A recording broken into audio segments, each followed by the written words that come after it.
morning. It's indeed a delight for me to welcome once again every delegate or panelist, especially Mr. Shivkumar. I'm a real fan of him because my journey really started as a franchisee. You know, I used to be a franchisee for a telecom company way back in '95.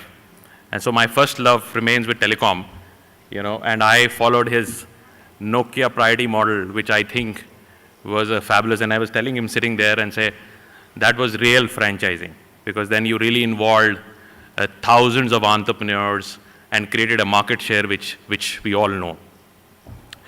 So this morning is special. Why? Because we are doing this, like Ritu mentioned, this is the first World Franchise Congress after 600 franchise shows Franchise India has done, right? So it's first. So it has to be special. So what is special about it? I think there are a couple of things which are very, very special about it. One, I feel that this product we have created for the world.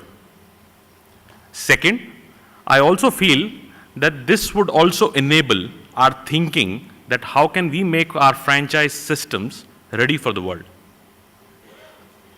Our special partnership with Pepsi, I think the three gentlemen sitting here have really shared their great insight, and I think it's a fabulous organization with a great responsible franchising being done in various parts of the world, managing cultures, experience of consumer, and so on and so forth.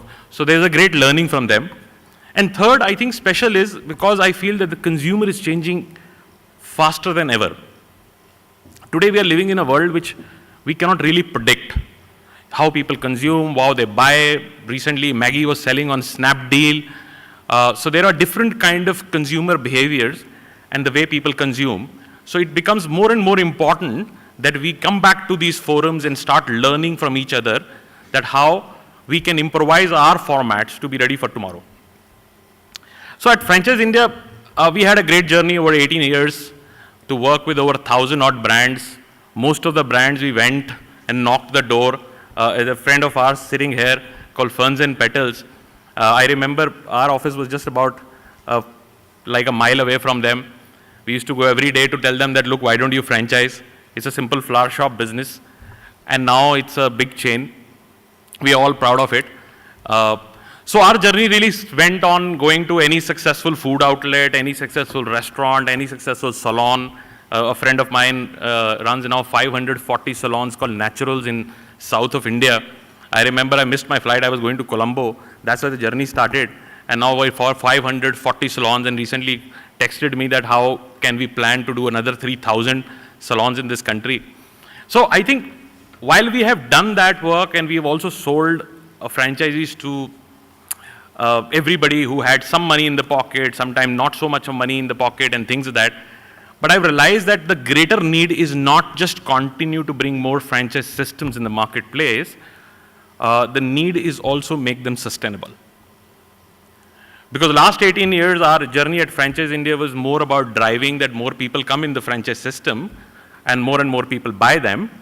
Now our focus is how do we make this industry largely sustainable? And the sustainability would come from overall performance of businesses, overall performance of franchisees, and so on and so forth. So we need to deliver success through best practices. And this forum is all about that. This forum is all about bringing best practices to the ecosystem of franchising. So what is Indian franchise system? It's very important for everybody to understand. We have 4,000 active franchise systems in this country. A large part of work would be done by Franchise India. Obviously, we bring these companies and say, oh, you can make a lot of stores quickly, faster, across India if you franchise. So we have 4,000 franchise systems. 93% are domestic. Only 7% are international brands. Less than 1% franchise overseas. You know, I was speaking on one of the forums, my dear friend Rod is here in Australia, and they had 35% of franchise systems which were looking to go abroad. So we have less than 1%.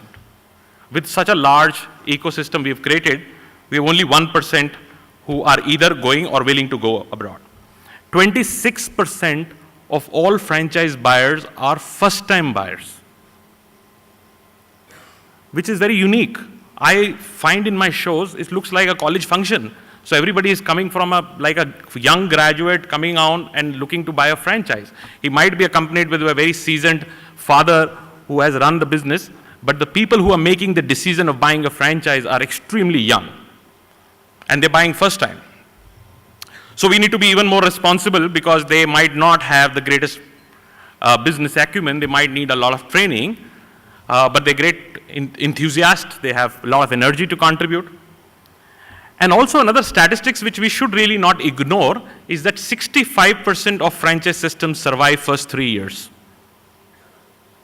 35% fail. Another statistics, 40% out of them remain compliant. So there is a huge issue. Majority of franchise systems are not so compliant in terms of their performance. So what is the bigger issue? Another statistics I'll give you which will shock you. Out of the 4,000 franchise systems, we have 150 companies only in this country which have 100 unit plus.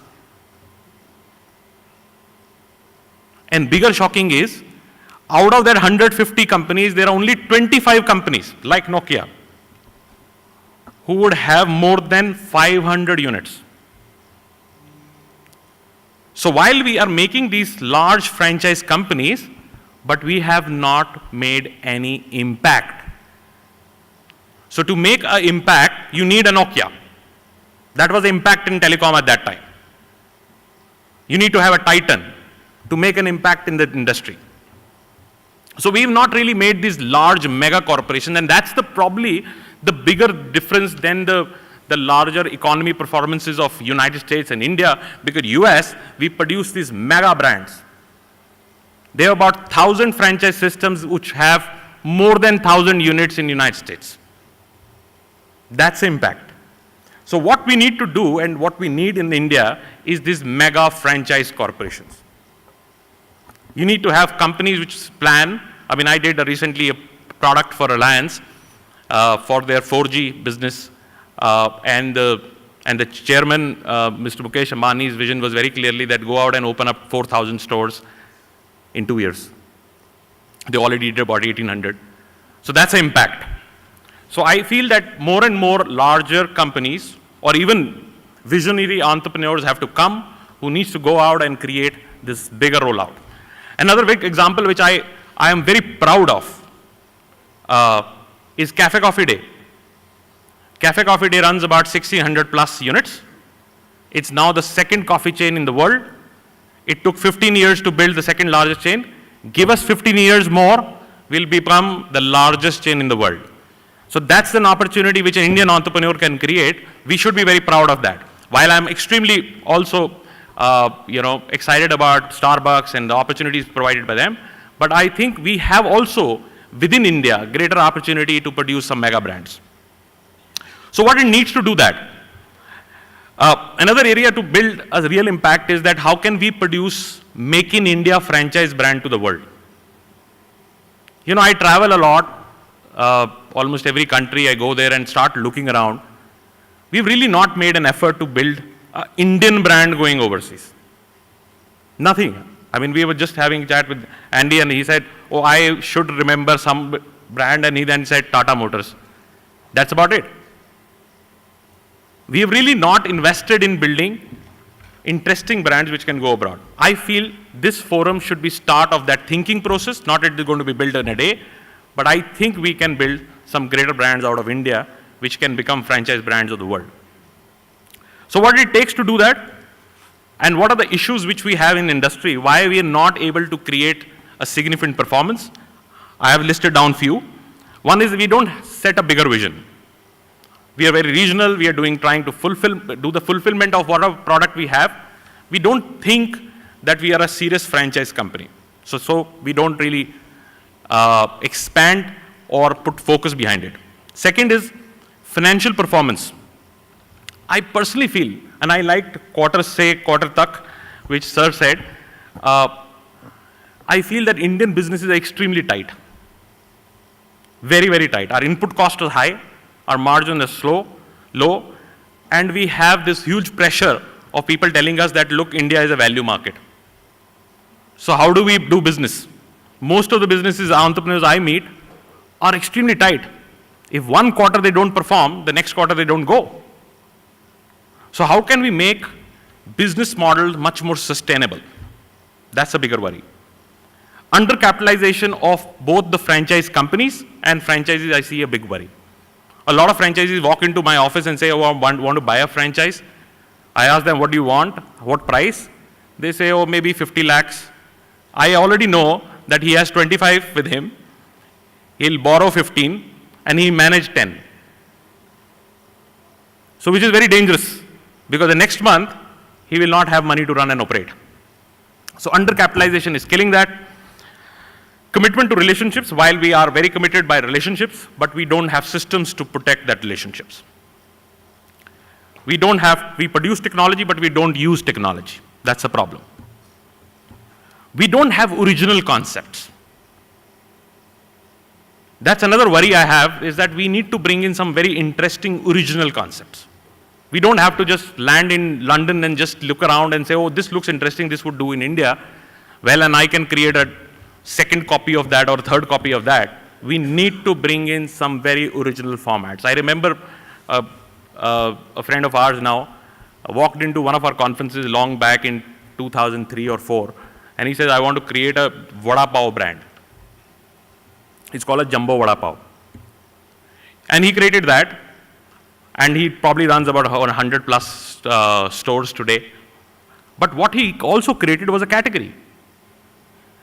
There were other 10 jumbo vada pav brands which came in the market, and they all created some numbers.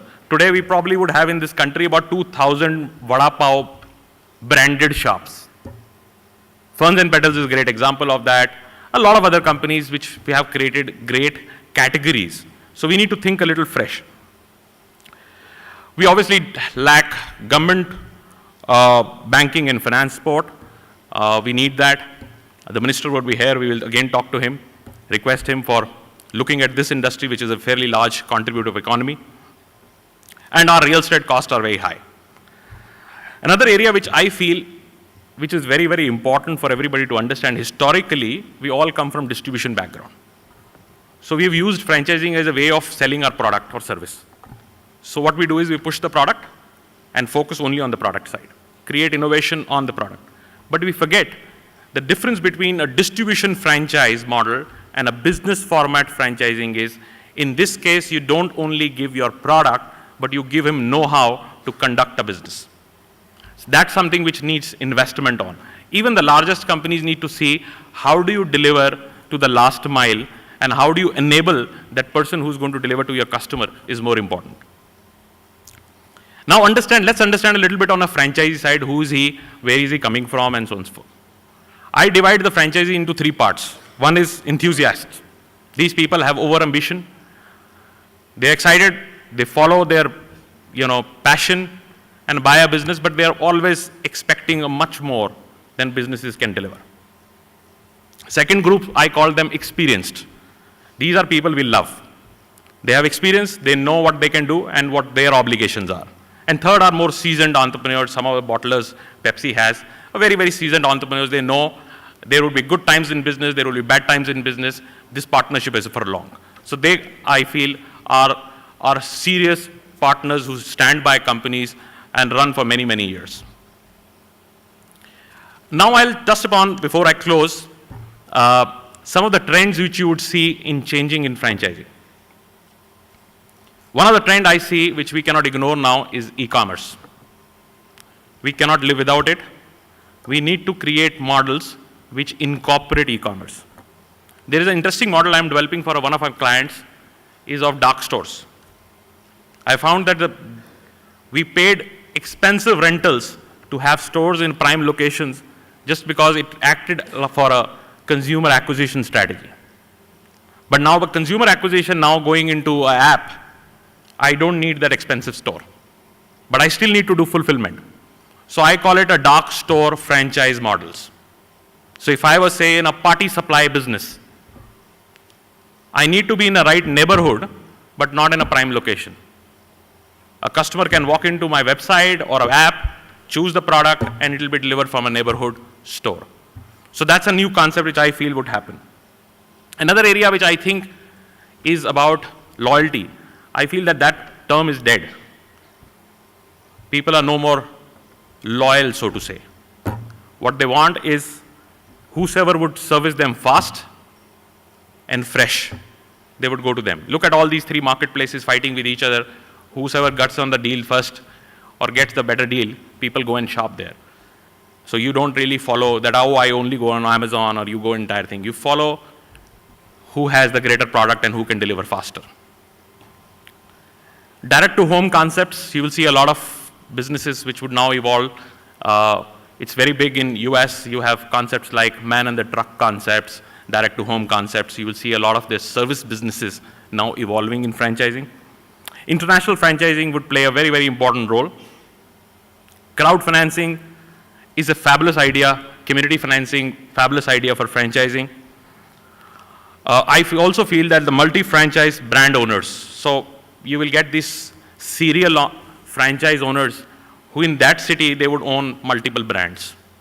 So I know a lot of them. There is a gentleman who's taken 26 stores from me in Bombay, and 18 of them are only in Linking Road. 18 different stores only on Linking Road, Bandra. Franchise-focused funds, we are talking to few. You will see a lot of funds being raised who would fund franchise organizations. Another area which is very exciting for me, which I think as a franchise company or a brand owner you need to think through. Recently, last year, I felt that we should have some big brands with us. You know, so without naming them, I went to these brands which were lasting for 20 years, 30 years, big presence, mega organizations and so on and so forth, and started marketing them aggressively. And every time I wanted to sell this brand to somebody, they said, no, this is not exciting. So I started looking around why it is not so exciting, while the brand was the most important thing. Then I realized that big is not good enough. But brand being cool is interesting. For example, there is a drink company recently in market which sells this Aam Panna or Jaljeera for 100 rupees. It breaks your logic. If anybody was designing a product and thought that how can you sell a Aam Panna for 100 rupees? Because it was cool. I remember in our college days or getting into business, Pepsi used to run Fountain Pepsi. That was cool. It was not really about the product differentiation. It was the last mile experience which changed the product. So I think if we have to be relevant in the marketplace, we need to become a cooler brand. In London, I went there and picked up a coffee table book called the London's Coolest Brands. Super Brand did it because they felt, I mean, if you do a New York Super Brands, to a London Super Brands, to a Dubai, to India, you will repeat the same brands. Maybe they had a need to do another coffee book, so they created a cool brands of UK. And it had some very interesting brand. There was a gym company which I am talking to, which has a full DJ running in their business. So in the evening when you go there, a DJ plays, and people walk on a treadmill, and they're all good-looking people, men and women. So it's a very cool brand. So I feel, unless and until you're relevant. Another example I'll give you, I was in a flight with the CEO of a company which we advise, large company, fashion. He says, Gaurav, do you think everybody's sale is down this season? I go, yeah, there is a little bit of effect. But no, there is a big impact. Sales is big time down. I go, yours is down because Zara happened to you. You're no more relevant. You're no more fashionable for people to carry your bag also. So how do we have brands or businesses which would still be relevant and aspirational for people to buy? Finally, my advice is that if you're getting into franchise, think long term. Don't just get into the business because you don't have enough cash. I feel that franchising is done best for reasons of bringing the last mile entrepreneur value. Somebody who would be much more responsible for your brand and custodian of your brand at the last mile to serve your customer. So my wishes, best wishes for each one of you to have a great day ahead. Thank you very much. Thanks, Pepsi, for giving us this great opportunity to bring this show together. Thanks.